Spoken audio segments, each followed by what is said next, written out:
Hello everyone. स्वागत है आप सभी का मेरे इस यूट्यूब चैनल में। आज हम अपेडा की सीरीज़ को आगे कंटिन्यू करेंगे और बात करेंगे एक स्कीम के बारे में जो कि 15th फाइनेंस कमीशन की रिकमेंडेशन भी थी, और वो है financial assistance scheme, FAS short में कहते हैं। इस फाइनेंशियल असिस्टेंस स्कीम का पर्पस था कि अपेडा के थ्रू जो एक्सपोर्ट्स किए जाते हैं हमारी कंट्री से, उनको प्रमोट किया जाए। ये स्कीम इम्प्लीमेंट की जा रही है 2021-22 से 2025-26।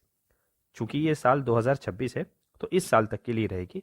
बहुत हद तक पॉसिबिलिटी कि इसके कंटिन्यूएशन को गवर्नमेंट अभी फिर से एक नोटिफिकेशन के थ्रू इसके कंटिन्यूएशन को अग्रीमेंट दे देगी। अब समझते हैं कि इस फाइनेंशियल असिस्टेंस स्कीम में कितना मैक्सिमम अलाउ किया जाएगा।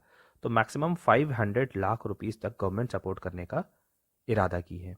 इसमें इंडिविजुअल लोगों को भी सपोर्ट मिलेगा, और साथ ही अगर आपकी कोई कंपनी है जो एक्सपोर्ट में इन्वॉल्व है तो उसको भी सपोर्ट मिलेगा।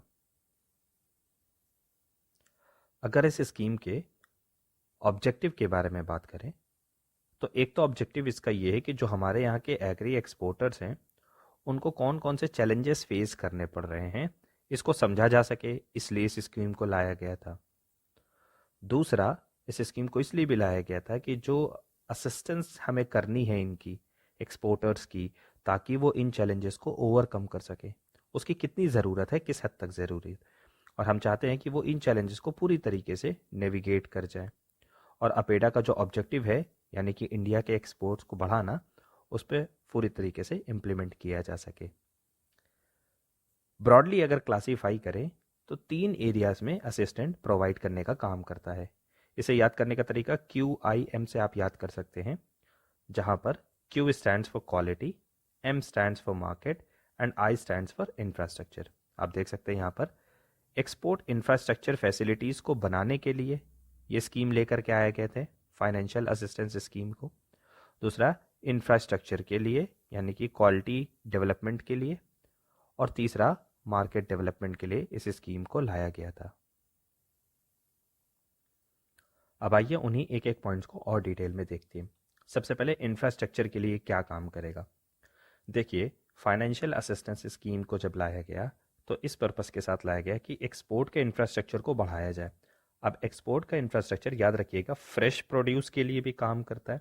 फॉर एग्जांपल, फ्रेश मैंगो है, या फ्रेश ग्रेप्स है, या फ्रेश ऑरेंजेस है जिसे आप एक्सपोर्ट करना चाहते हैं, तो उस केस में भी इंफ्रास्ट्रक्चर में आपकी हेल्प की जाएगी। साथ ही साथ अगर आप प्रोसेस फूड को एक्सपोर्ट करना चाहते हैं, जैसे सॉस हो गया, जैम जेली हो गया, फ्रूट जूसेस हो गया, बेवरेजेस हो गया, तो इस केस में भी इंफ्रास्ट्रक्चर के लिए आपकी हेल्प की जाएगी। ऑब्जेक्टिव यही है कि लॉसेस को कम किया जा सके जो स्पॉयलेज की वजह से हो जाता है। इसके अलावा जो हम प्रोडक्शन है हमारा एग्रो प्रोडक्ट्स की, उसकी क्वालिटी मैक्सिमम अच्छी होनी चाहिए। इसके अलावा जो हमारे यहाँ पोस्ट हार्वेस्ट का लॉस होता है उसको कम किया जाए, इसके लिए फैसिलिटीज़ ज़्यादा से ज़्यादा ओपन की जा सके। जैसे पैक हाउस फैसिलिटीज़ होती है, पैकेजिंग लाइंस होती है, ऐसे इंफ्रास्ट्रक्चर को डेवलपमेंट करने के लिए आप फाइनेंशियल असिस्टेंस स्कीम की हेल्प ले सकते हैं। इसके अलावा कोल्ड स्टोरेज, जैसे कि पोस्ट हार्वेस्ट लॉस को बचाने के लिए कोल्ड स्टोरेज हमारे कंट्री में बहुत कम है। तो अगर आप कोल्ड स्टोरेज लगाना चाह रहे हैं और उसके लिए आपको फाइनेंशियल असिस्टेंस चाहिए, तो उसके लिए ये अपेडा की फाइनेंशियल असिस्टेंस स्कीम आपकी हेल्प कर सकती है। इसके अलावा cable system for handling of crops like banana, common infrastructure facilities CFC होती है, जहाँ पर आप बहुत सारे एक्सपोर्टर्स क्या कर सकते हैं, उन कॉमन फैसिलिटीज़ को रेंट पे लेकर के यूज़ कर सकते हैं। इसके अलावा अगर आपको किसी तरीके की प्री शिपमेंट ट्रीटमेंट फैसिलिटीज़ की रिक्वायरमेंट है, जैसे कई बार जो फॉरेन कंट्रीज़ में हम एक्सपोर्ट कर रहे होते हैं वहाँ फाइटोसैनिटरी रिक्वायरमेंट्स जो होते हैं वो बहुत टाइट होते हैं, तो उनके लिए हमें बहुत सारे ट्रीटमेंट्स को फॉलो करना पड़ता है। For example, hot water tip treatment होता है, इरेडिएशन हो सकता है। US में अगर आप फ्रूट्स को एक्सपोर्ट कर रहे हैं तो वहाँ पर इरेडिएशन को आप कर सकते हैं। तो इस टाइप की फैसिलिटीज़ लगाने के लिए भी आपको हेल्प करेगा अपेडा की ये फाइनेंशियल असिस्टेंस स्कीम। इसके अलावा अगर आपको प्रोसेस फूड सेक्टर में भी आना है, एंट्री करना है, इसके लिए आपको इक्विपमेंट्स चाहिए होंगे, तो उन इक्विपमेंट्स के लिए भी आपको ये स्कीम हेल्प करेगी। जैसे कि आपको एक्सरे स्क्रीनिंग सॉर्टेक्स चाहिए रहेगा सॉर्टिंग करने के लिए, मेटल डिटेक्टर आपको चाहिए रहेगा, आपको सेंसर्स की ज़रूरत पड़ सकती है, बहुत सारे नए इक्विपमेंट्स जो कि टेक्नोलॉजी चली, मॉडर्न टेक्नोलॉजी के लिए आपको अपग्रेडेड टेक्नोलॉजी चाहिए, उसके लिए भी ये स्कीम आपकी हेल्प करेगी। इसी स्कीम का दूसरा कंपोनेंट जो था वो था क्वालिटी डेवलपमेंट। हम चाहते हैं कि आप ज़्यादा से ज़्यादा इंटरनेशनल ट्रेड में पार्टिसिपेट करें, जिससे कि इंडिया के फूड प्रोडक्ट्स प्रमोट हों। हमें ये भी पता है कि फॉरेन कंट्रीज़ में जो मैक्सिमम रेसिड्यू लिमिट्स होते हैं, MRL होता है, वो बहुत स्ट्रिंजेंट होते हैं। तो इसके लिए हम क्या चाहते हैं कि आपको फाइनेंशियल असिस्टेंस जिसकी सीलिंग 600 लाख रुपीस तक की है, ऐसे फंड को रिलीज़ किया जाएगा अगेंस्ट द बैंक गारंटी। इससे ये हो सकेगा कि अच्छी से अच्छी क्वालिटी के प्रोडक्ट, स्टैंडर्डाइज प्रोडक्ट हों जिन्हें हम एक्सपोर्ट करें।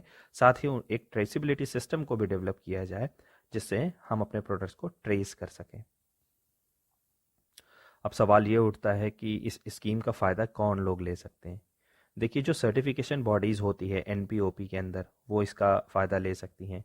यानी कि बेसिकली देखा जाए तो अपेडा रजिस्टर्ड जो भी एक्सपोर्टर्स हैं वो सब फ़ायदा ले सकते हैं, जैसे state agencies, trade bodies, chamber of commerce, government agencies, for example farmer producer organizers and self help group, FPC, cooperatives हो गए।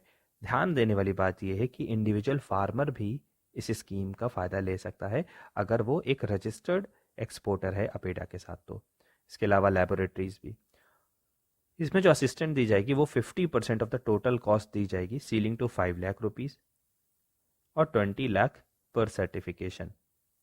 इसके अलावा रिन्यूअल भी कराया जा सकता है इन सर्टिफिकेशन का। जो इसमें थर्ड था वो था मार्केट डेवलपमेंट को लेकर के। मार्केट कैसे हमें डेवलप करनी है, मार्केट ऐसे डेवलप करनी कि हमारे ज़्यादा से ज़्यादा एक्सपोर्ट प्रोडक्ट हों। फॉरेन मार्केट्स ढूंढिए कहाँ कहाँ पर है, किस प्रोडक्ट की है, इसमें आपकी हेल्प की जा सके। तो अपेडा रजिस्टर्ड एक्सपोर्टर्स जो हैं वो इस स्कीम का फ़ायदा ले सकते हैं, है ना। अगर आप GI प्रोडक्ट्स को प्रोमोटर्स हैं तो भी आप इस स्कीम का फ़ायदा ले सकते हैं। इसके अलावा जो स्टेट और सेंट्रल की एजेंसीज़ हैं, वो ट्रेड चैम्बर्स या इंडियन मिशन जो अब्रॉड में काम कर रहे होते हैं, वो इन स्कीम्स का फ़ायदा ले सकते हैं। अब बात करते हैं एक्चुअल में ये स्कीम फ़ायदा पहुंचाती कैसे है। देखिए, अगर 10 लाख रुपीज़ तक की स्टडी आपकी है तो पर बेनिफिशियरी की 10 लाख रुपीज़ की पर स्टडी पर maximum 50% of the total cost की आपकी हेल्प की जा सकती है। ये लास्ट ईयर पूछा भी गया था।